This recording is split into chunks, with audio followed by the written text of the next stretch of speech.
Mahallemizin 2850 tane seçmeni var. Burada 7000 nüfusu var. Bizde taleplerimiz var bizim de.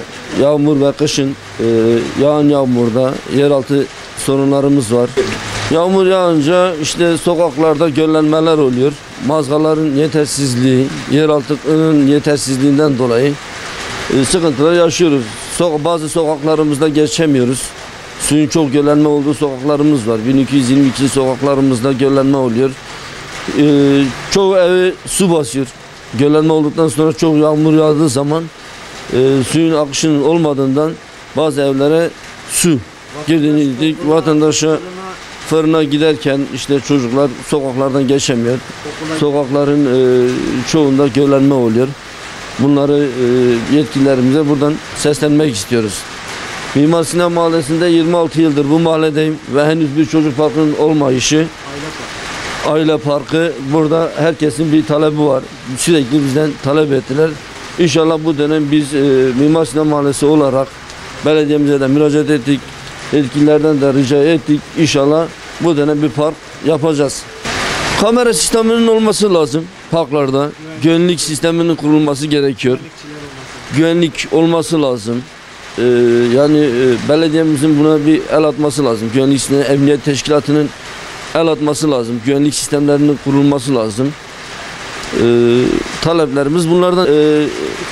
Herhangi kütüphane, herhangi bir sosyal faaliyet merkezi bulunmamaktadır. Semt pazarımız yok.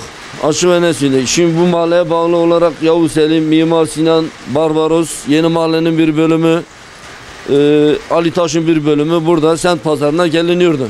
Ama semt pazarı buradan alınıp yukarı mahalleye gitti. Ondan sonra 15 günde bir dönüyordu bizim mahalleye.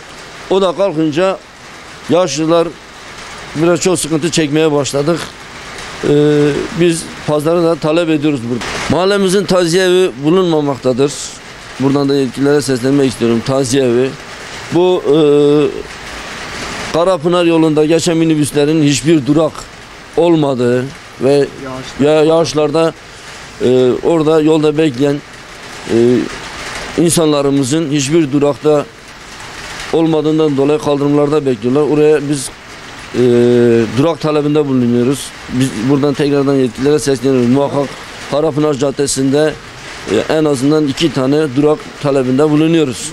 Kışın yağmurda durak olmadığından dolayı ıslanıyor. Yazında sıcaktan beklenecek yer olmadığından dolayı burada minibüs durağı talepte bulunduk. Birkaç tane yerlerde Artumkeş Caddesi'nde kasis sıkıntılarımız var.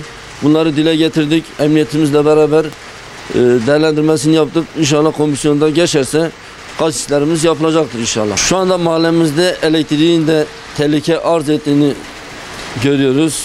Bir an önce bu elektrik tellerinin de yer altına alınmasını buradan yetkililere sesleniyoruz. 30 yıldır bu mahallede ikamet ediyorum. Mahallemizin bayağı bir eksikleri var.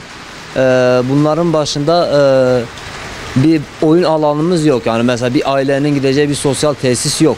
Ondan sonra altyapı sorunumuz var. Bu elektrik telleri yukarıdan geçiyor. Yüksek gerilim. Onun alta alınması.